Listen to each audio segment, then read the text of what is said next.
Hello, my name is Michael, and I have a $55,000 salary right now, plus commissions and whatnot, but I'm not getting that yet. I just started this job, so it'll be the quarterly bonuses, the annual bonuses, who cares? What we do care about is salary. So this video is how to take a $55,000, because honestly I wanted to say $50,000 because that would be the easiest, but since I literally have 55,000, it's going to make the math easier because I know exactly what the math is based off of what my company recently sent out with the weekly and the 401k. So anyways, to simplify things, I wanted to do a video where how can you take your salary, a decent salary, but nothing crazy. You know, it's not enough to pay the bills nowadays. It certainly isn't, especially when you're living with another family member, or, you know, if you have kids and whatnot, then you have to go to school. There's a lot of inflation, right? So how do you take $55,000 and without talking about increases or job changes or anything crazy? Obviously, we're accounting for inflation. There's a lot of things they have to be. Well, are you going to change your job every 2 or 3 years to get a better salary as your experience grows? If you're not getting those pay increases, then something's going wrong because, you know, inflation is there. But not accounting for inflation, not accounting for job changes and all that crazy stuff. We're literally just focused on how do you take a little bit of what you've got coming in right now, invest it, and how do you get to a six-figure sum after 10 years? So, first and foremost, 401k. Find a company, hopefully, that pays 401k matching. So they will match up to, in my position, 5%. On top of that, they do a 2% contribution. So if you put 5%, they will match your 5%, and they'll also put in an additional 2%. Now, why do they do this? 5% matching, 100% to your 5%. So for example, the last one I had, and the first paycheck that went into 401k, it was $105.42. That was 5% of my bi-weekly. And they matched it, $105.42. So now we're chilling well above, almost $211. But in addition to that, they put in an additional 2%, which is vested. The 5%, some companies will vest, some companies will be immediate, where in this case, my bank is immediate. They say, hey, if you were to quit tomorrow, you're able to take this money, and yes, you'll have to pay a 10% penalty if you're withdrawing, but if you're rolling it over, other than the $100 withdrawal fee, which I learned about 401k withdrawal fees recently after a job change, that'll be another video. Other than the $100 withdrawal fee, you're set. You got a match. So you're profitable. The 2% is vested, and you can't take that unless you stay at the company for more than 3 years. So if I stay there for 3 years or more, I get to keep the full 12%. If I don't, it's just 10%. Either way, that's cool. Some companies do that, some companies don't. Some companies, instead of doing that, do 401k and also a, let's say, 2% pension contribution. So there's a lot of different things. My company also had, on top of the contributions, a pension, but that it was only for older employees, and they don't have that anymore. That would have been cool, because then we would have been chilling at 14%. But anyways, so saving for retirement here, you take $105.42 every bi-weekly. Well, there's 52 weeks, and because of paid holidays and PTO and all this stuff, yes, I understand not every company is going to have this, but just basing it off of my situation with 52 weeks and accounting for the fact that I will have 2 weeks paid vacation, actually a little bit more, and more sick days and more holidays and all that, it makes up for everything. So we're at a position where we are able to take this $105.42 and multiply it by 26 weeks. This would be the exact amount that I would be getting in terms of bi-weekly. So that gives me $2,740.92. And immediately we can multiply that by 2 because of that 100% match. In addition to this, my company also does HSAs, where they give me an extra $1,500 per year in their contributions, and I'm able to contribute to it.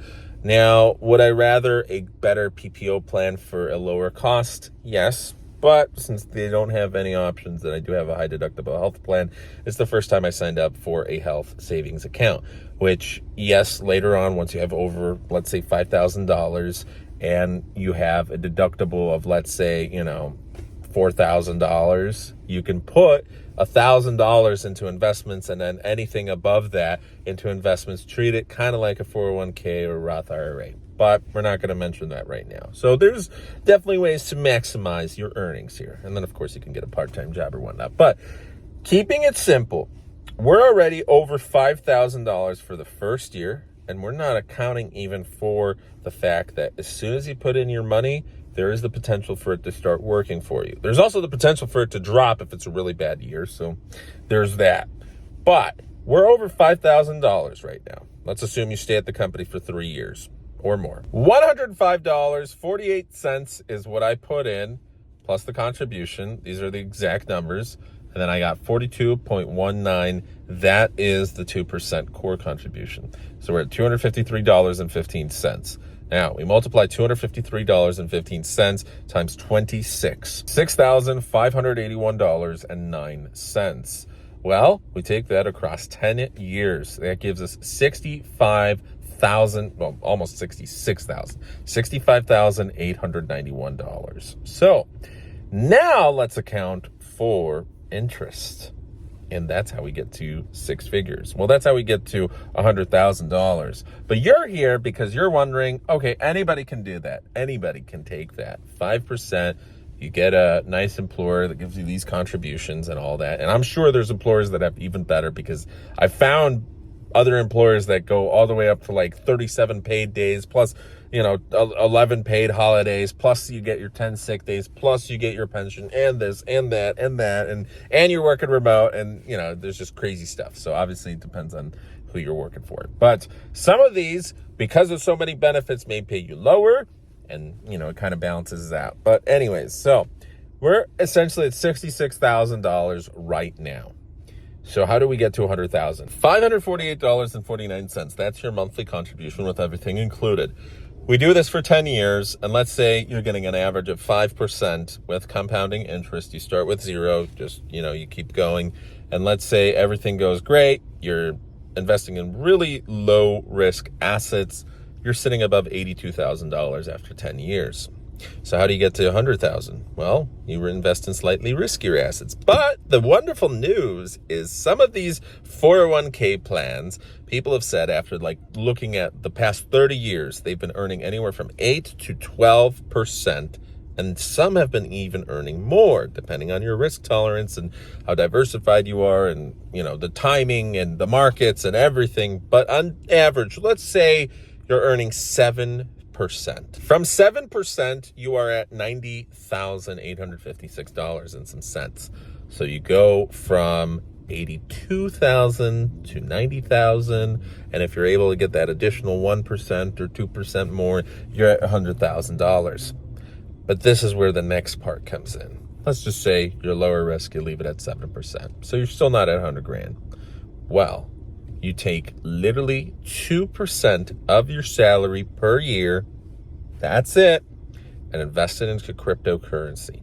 And based off of the past averages with Bitcoin dollar cost averaging, and with the cyclical news and what's going on right now, forget about all that. Let's take a look at the long horizon, 10-year scale. Bitcoin dollar cost averaging 2%. So we're talking here $1,100. You take 2%. Now this is where it gets fun. We don't know, because looking at the past 10 years, your annualized return of Bitcoin, well, depending on where you're looking at, people say this is kind of hard to say exactly, because if you invested 10 years ago, you made a bunch more money your first year than all the other years combined, because it was going insane. But the early investors obviously hit it big. So annualized return, depending on which source you're looking at, anywhere from 66% to 84% to 98%, all the way up to 200% annual returns, which is absolutely insane. So here's what we're going to do, because probably over the next 10 years, things are going to become more stable. You're not going to be earning these crazy returns. They're still insane compared to the normal market. And you're a risky investor. You're investing in cryptocurrency. Yes. So let's just say annualized returns of 25%. And that's pretty low considering what has been, but we got to focus on this. So 25% annual returns compounded with $1,100. And that brings us to $438,938.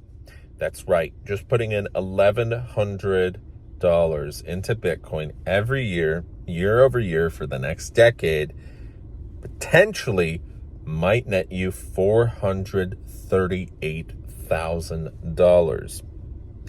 So how does that look? Well, if Bitcoin drops from, let's say, where it's currently sitting right now, $60,000 to $40,000, and then it chills there for 2 years, obviously, going to be wild swings. This is just a generalization.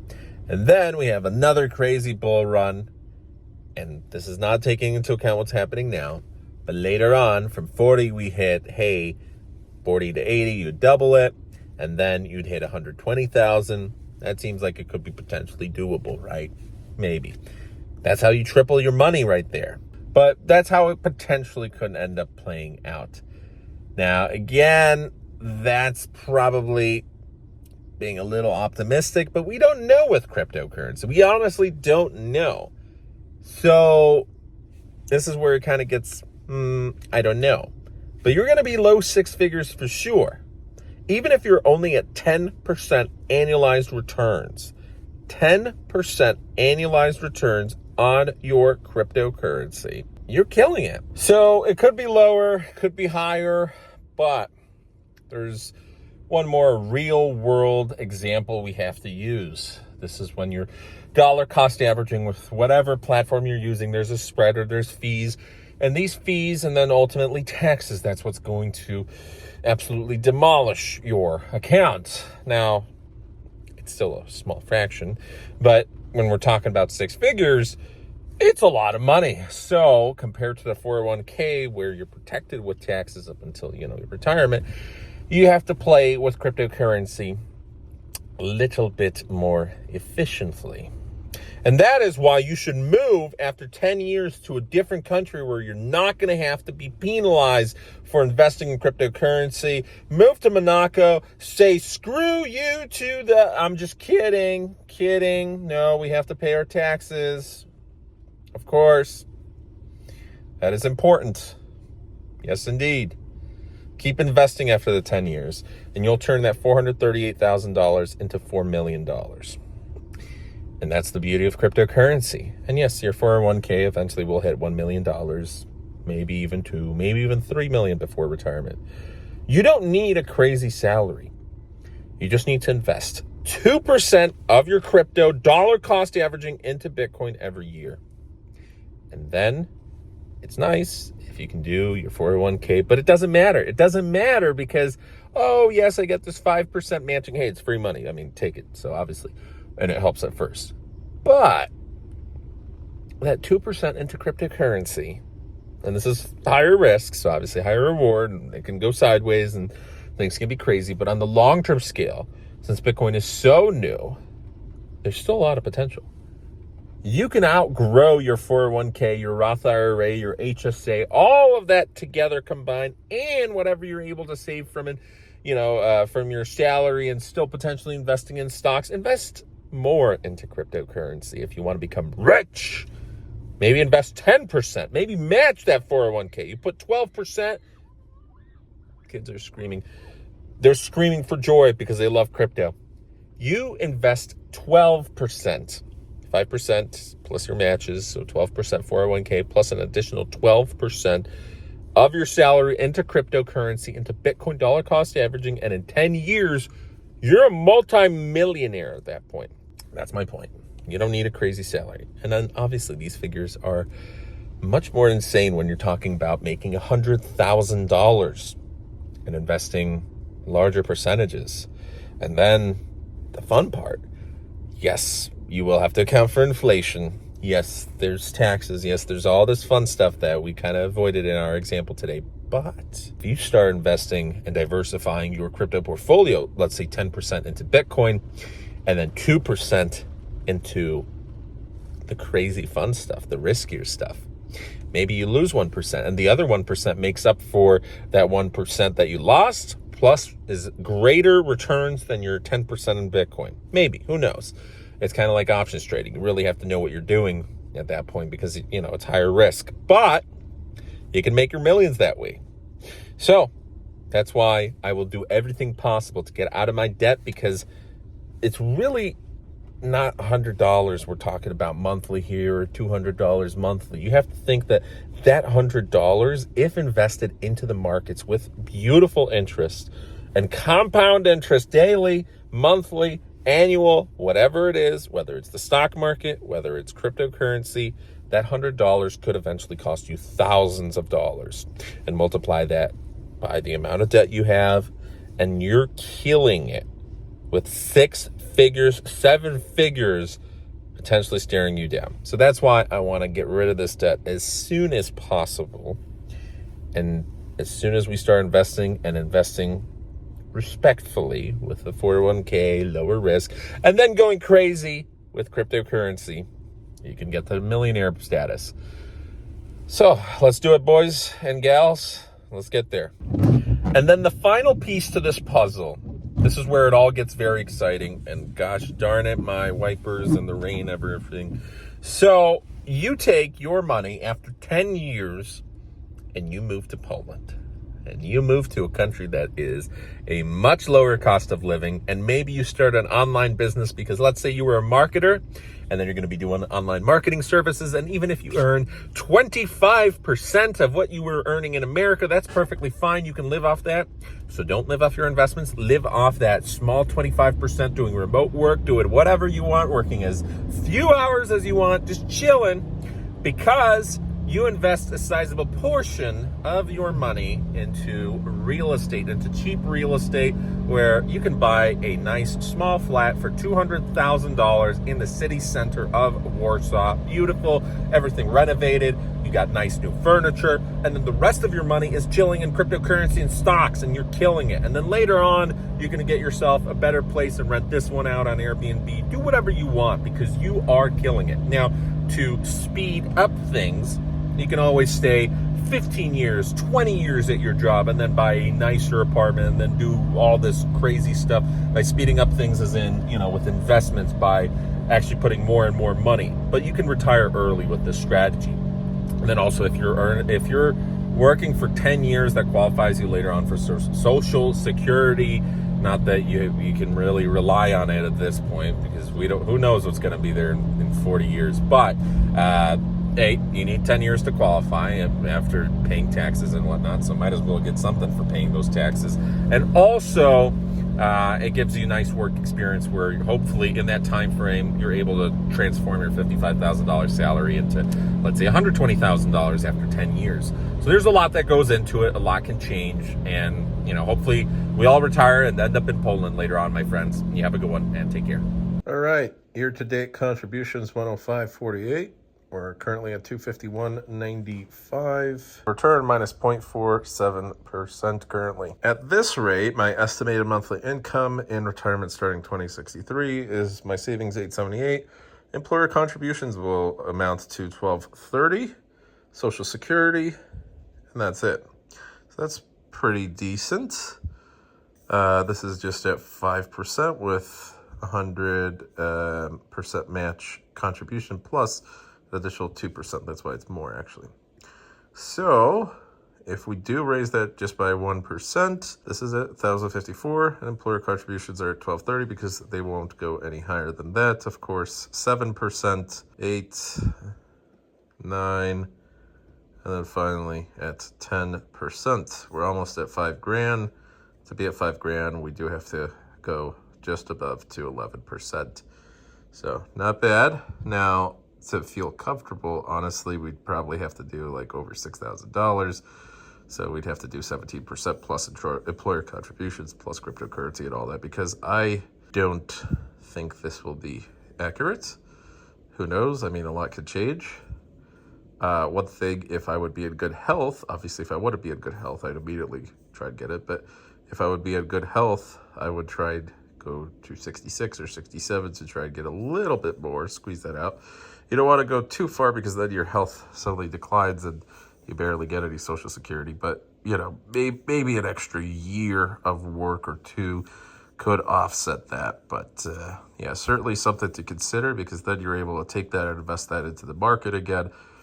Depending on how many sources of income and what your living situation is like. If you already have a mortgage paid off, all your vehicles are paid off, pretty much everything, try to get that locked in for as low as possible. Your internet utilities, all of that stuff. Maybe some of your food, you have a little garden outside. I don't know. There's a bunch of things you can do to try and move to a very cheap cost of living area or even country, which my goal would be, hey, I'd want to retire with this amount. I know there's going to be inflation, but this amount right now would be comfortable. Well, with inflation, probably when I'm 65, that's not going to be a comfortable amount. So you're asking, well, what would you do? I would retire in Poland. And this would be definitely a very comfortable amount. I'd be driving a BMW and chilling in one of the best apartments there. Actually, even just the 5% contribution, that would probably be enough. Like, if I was to retire in Poland right now, this would more than be enough. This is like living it up. But even this, retiring in Poland, I don't know how the environment might be like in 30 plus years, actually closer to 40 years, 39. But this still might be a very, very comfortable, livable wage. So be able to buy electronics and clothing and not just restricted to, the basic necessities and that's that. This would be perfect. Again, it all just depends on how bad inflation would be, So one thing to consider here would be using an inflation calculator, which these are just averages. It could be more in terms of like grocery prices, as we've seen, where a company inflates it higher than the average. But just going based off of this, if I was, let's say, at $4,000, that would give me to $1,527 in 2024 money, which suddenly when you start thinking about it that way, you're like, oh, that's certainly not livable here, even if you have your mortgage paid off and everything. Now, in Poland, it's doable. Roughly, the calculation is 4 times that. So you'd be at 6,000 PLN. It's doable, but it's not great.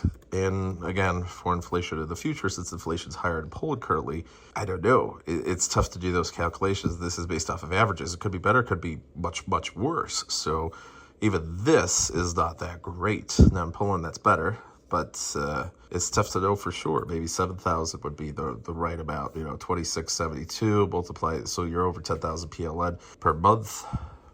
These are just projections roughly, but again, you're looking at 62% inflation until then. Roughly, could be even worse. So it's kind of tough. I got a lot of time still ahead of me, so.